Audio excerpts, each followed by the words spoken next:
Ini bedanya. Orang beriman sama orang yang tidak beriman, orang yang percaya sama Tuhan sama orang yang tidak percaya sama Tuhan ketika berhadapan dengan masalah, tantangan, dan mara bahaya sangat amat berbeda. Salam damai sejahtera saudara-saudara terkasih pencinta firman Tuhan. Berjumpa kembali dengan Bible Learning with Father Joseph edisi ke-180 di tahun 2024 ini. Saudaraku, bagaimana kabar Anda hari ini? Saya mau menyapa Anda dulu dong. Anda semua yang di rumah, Anda yang sedang menyetir, Anda yang sedang di kantor, Anda yang sedang dalam perjalanan. Semoga hidup Anda aman dalam lindungan Tuhan. Ada kuasa Tuhan bekerja secara kasat mata, bekerja secara nyata dalam hidup kita masing-masing.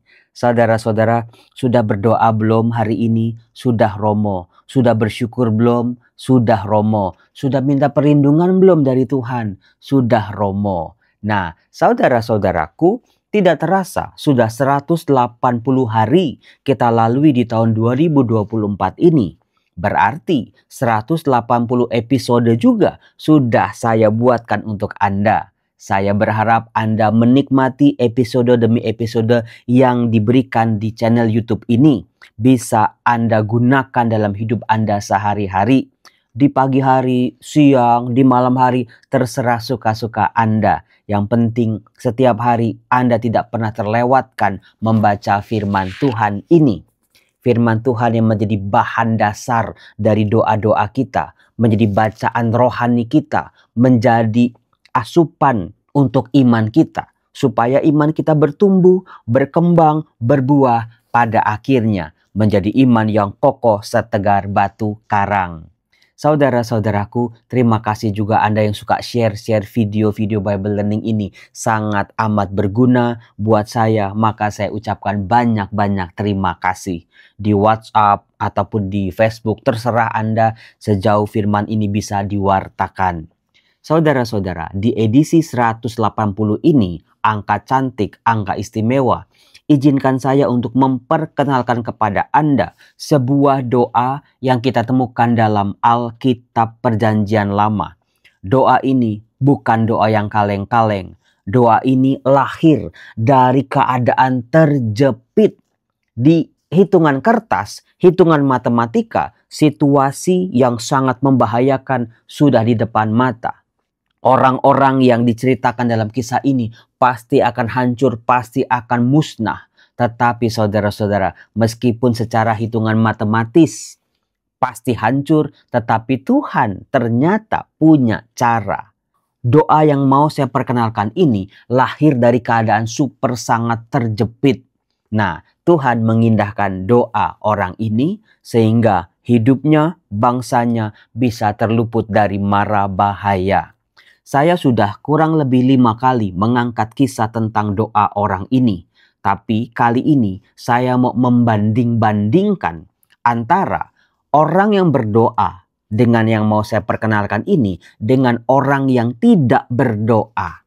Saudara-saudara, video ini sangat penting buat Anda yang merasa doa itu cuman buang-buang waktu.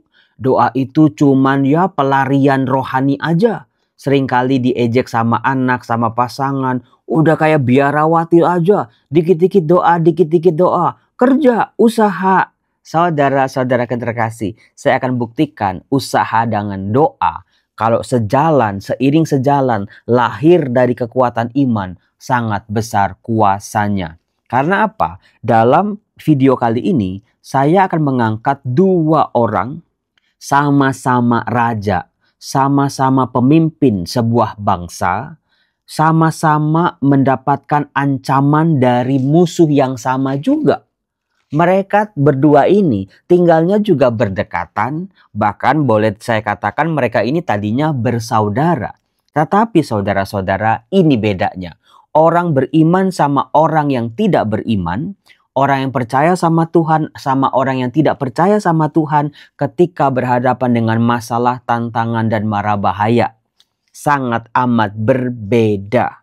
Bukan cuman, oh orang beriman pasti berdoa, orang tidak beriman enggak berdoa. Bukan sekedar itu, tetapi doa sungguh-sungguh menjadi kekuatan dalam orang beriman ini. Ketika mengambil keputusan, ketika berhadapan dengan gempuran yang bisa menghancurkan secara psikologi, secara material, secara rohani juga demikian. Kita akan bisa melihat perbedaan kalau orang berdoa dan tidak berdoa.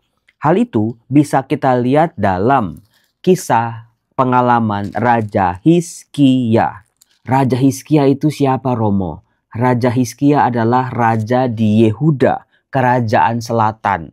Pada waktu itu mereka sedang dalam mara bahaya akan dihancurkan oleh kerajaan Asyur yang ada di atas. Kisah ini sebelum tahun 721 sebelum Masehi. Nah, pada waktu itu saudara-saudara, kerajaan Daud sudah terpecah menjadi dua. Nah, pada waktu itu kerajaan utara itu yang lebih makmur, lebih luas, lebih hijau, banyak airnya, dipimpin oleh seorang raja yang namanya Raja Hosea bin Ela. Raja ini jahat, raja ini tidak setia pada Tuhan, raja ini meninggalkan Tuhan nenek moyang mereka.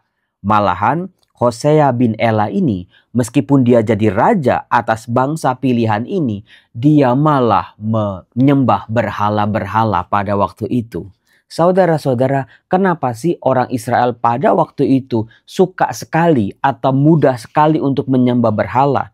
Jelas-jelas Tuhan Allah mereka adalah Tuhan Allah yang hebat, Tuhan Allah yang agung dengan mukjizat dan segala tanda-tandanya. Tuhan Allah mereka membebaskan mereka dari Mesir, menemani mereka di padang gurun, menempatkan mereka di tanah terjanji. Tapi kenapa mereka sampai menyembah berhala?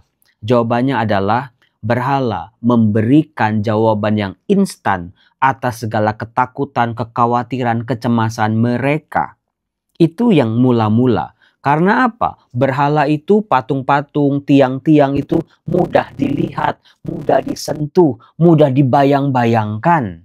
Maka dari itu, hati-hati saudara-saudara, patung tidak pernah boleh disembah. Nah, berhala-berhala, bangsa-bangsa asing waktu itu seolah-olah memberikan jawaban yang instan, super cepat buat orang-orang Israel. Sehingga mereka dengan mudah membanding-bandingkan antara Tuhan Allah mereka yang tidak tampak, tidak terlihat dengan benda-benda, patung-patung, tiang-tiang yang bisa disembah-sembah seperti ini. Nah, itulah yang dipilih oleh Hosea bin Ela dengan seluruh rakyatnya pada waktu itu.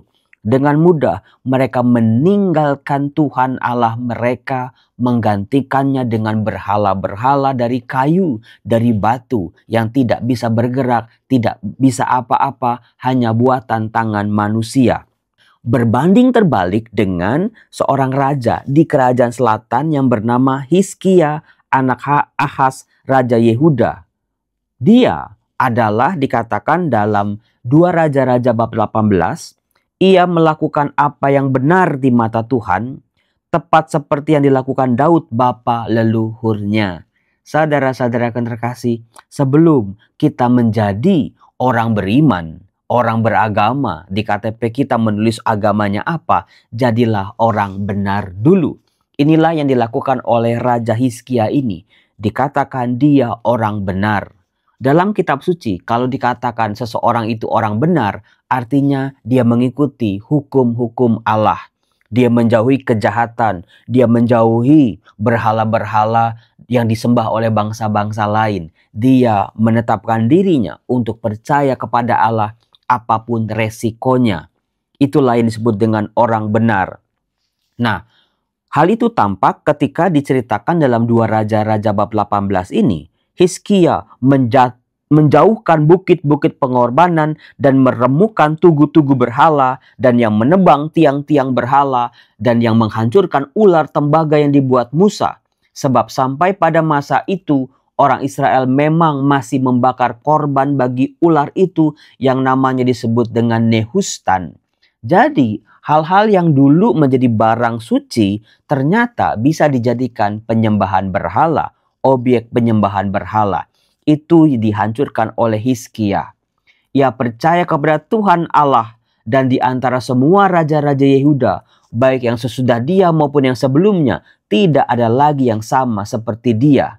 Saudara-saudara, lihat di sini, dia punya iman yang khas, relasi yang khas dengan Tuhan. Tidak bisa dibandingkan oleh siapa-siapa tentang iman dan rasa percayanya. Dikatakan pada waktu itu, ia berpaut kepada Tuhan, tidak menyimpang daripada mengikuti dia, dan ia berpegang pada perintah-perintah Tuhan yang telah diperintahkannya kepada Musa. Itulah kriteria dari orang-orang benar. Percaya sama Tuhan bukan cuma agama di KTP saja, tapi dalam hidup harian, hidup nyata. Ketika tidak ada kamera, tidak ada orang-orang yang menilai apakah aku dengan Tuhanku, aku tampil sebagai orang-orang beriman, taat pada Allah, meskipun konsekuensinya, resikonya seringkali tidak begitu menguntungkan di mata dunia. Nah, di ayat 7 dikatakan orang benar ini yang namanya Hizkia ini, Tuhan menyertai dia. Kemanapun ia pergi berperang, ia beruntung. Ia memberontak kepada Raja Asyur dan tidak lagi takluk kepadanya. Beda sekali dengan tadi raja di utara, Hosea bin Ela. Rakyatnya si Raja Hosea ini lebih banyak. SDM-nya, sumber daya alamnya juga lebih makmur, lebih hebat.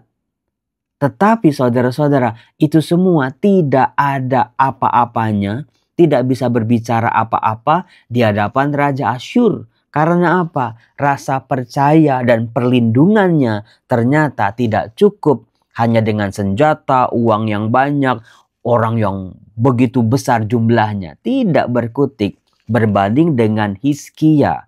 Penduduknya lebih kecil, lebih miskin, tapi dia berpaut pada Tuhan, maka dia berani melawan penjajahan Raja Asyur ini. Dikatakan dialah yang mengalahkan orang Filistin sampai ke Gaza dan memusnahkan daerahnya, baik menara-menara penjagaan maupun kota-kota yang berkubu. Nah, saudara-saudaraku yang terkasih, orang yang percaya ini, dia sudah menaklukkan bangsa Filistin, bangsa yang kecil, bangsa pendatang dari Eropa gitu dikalahkan oleh dia. Tetapi hidupnya ternyata pada suatu ketika dikatakan pada tahun keempat zaman Raja Hizkia, majulah Salmaneser Raja Asyur menyerang Samaria dan mengepungnya. Direbutnya itu sesudah lewat 3 tahun. Dalam tahun ke-6 Raja Hizkia, direbutlah Samaria. Raja Asyur mengangkut orang Israel ke dalam pembuangan ke Asyur, menempatkan mereka di Halah pada sungai Habor, yaitu sungai negeri Gozan, dan kota-kota orang Madai, dan seterusnya. Di situ, saudara-saudaraku, kerajaan utara tadi sudah dengan kualitas-kualitasnya, ternyata dengan sangat mudah ditaklukkan oleh orang Asyur. Di ayat 12 diceritakan, karena mereka tidak mau mendengarkan suara Tuhan Allah mereka dan melanggar perjanjiannya, yaitu segala yang diperintahkan oleh Musa hamba Tuhan. Mereka tidak mau mendengarkannya dan tidak mau melakukannya. Nah, udah gak mau mendengar, gak mau melakukan pula. Itulah asal muasal akar dari kehancuran kerajaan utara yang hebat itu. Meskipun kaya, meskipun banyak penduduknya, tetapi hancur. Karena itu mereka tidak setia kepada Tuhan. Nah, berbeda terbalik dengan Hizkia. Nah, dikatakan saudara-saudara, setelah kerajaan utara hancur, Samaria direbut, penduduknya dibuang, itu membuat orang-orang di selatan, saudaranya ini, pasti ketar-ketir, pasti ketakutan. Oh, saudaranya yang lebih besar, lebih hebat aja hancur. Apalagi cuman kita yang gak ada apa-apanya ini. Tetapi ini perbedaannya. Orang yang percaya sama Tuhan sama orang yang tidak percaya sama Tuhan. Ini bedanya. Orang yang mendengar firman Tuhan sama orang yang tidak mendengar firman Tuhan. Ini bedanya juga orang yang melakukan firman Tuhan sama orang yang tidak melakukan firman Tuhan. Keputusan yang diambil oleh Hizkia sungguh benar. Untuk hidupnya, untuk keluarganya, untuk kerajaannya, dan untuk seluruh bangsanya.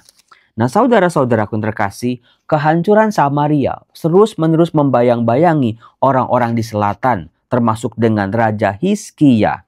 Sampai-sampai Raja Asyur yang sedang berkuasa itu menuntut Raja Hizkia untuk membayar pajak dengan jumlah yang sangat besar. Pasti pajak yang besar ini sangat amat membebani. Apalagi waktu itu dengan pajak yang besar ternyata Raja Asyur merasa belum cukup. Dia mengirimkan orang-orangnya. Dikatakan mereka datang kepada Raja Hizkia sebagai utusan-utusan Raja Asyur. Lalu keluarlah orang-orang istana seperti Eliakim bin Hilkia, kepala istana, Sebna, panitera negara, serta Yoah bin Asaf, bendahara negara. Ini kan pejabat-pejabat teras semua, pejabat-pejabat penting semua ini, orang-orang penting dalam kerajaan Hizkia. Mereka mendengarkan bagaimana utusan Raja Asyur merendahkan, mengancam, mengecilkan, menghasut para pembesar-pembesar istana ini. Jangan mau ikutin Hizkia. Jangan mau disuruh Hizkia berharap sama Tuhan. Orang Asyur, Raja Asyur, dewa-dewa Asyur jauh lebih besar daripada Allahnya Hizkia, Allahnya orang-orang Israel. Alhasil, panitera, bendahara, orang-orang pejabat ini takut ciut setengah mati. Mereka ketakutan diperlakukan seperti itu. Nah, saudara-saudaraku yang terkasih, bagaimana ini musuh dari umat Allah ini, yaitu Raja Asyur, mencoba untuk brainwash, mencuci otak. Janganlah Hizkia memperdaya kamu, supaya ia tidak sanggup melepaskan kamu dari tanganku. Begitu kata Raja Asyur. Janganlah Hizkia mengajak kamu berharap kepada Tuhan dengan mengatakannya, tentulah Tuhan akan melepaskan kita. Janganlah dengarkan Hizkia, sebab beginilah kata Raja Asyur. Aku lebih hebat. Aku akan memberikan kamu tanah yang subur, yang penuh dengan kebun anggur dan pohon zaitun, dan lain sebagainya. Saudara-saudara, itulah yang sudah dilakukan oleh Allah kepada bangsa umatnya ini. Sekarang ditawarkan oleh Raja Asyur dengan ancaman demi ancaman. Jangan percaya sama Tuhan, tinggalkan Hizkia. Percayalah, beralihlah kepada Asyur dengan para dewanya. Saudara-saudara, kalau udah digituin ya, gimana? Yerusalem sudah dikepung. Samaria saja cuma 3 tahun hancur berantakan. Sekarang Yerusalem juga mengalami hal yang sama. Secara matematis pasti hancur, sudah ada buktinya. Tetapi di sini Hizkia berdoa.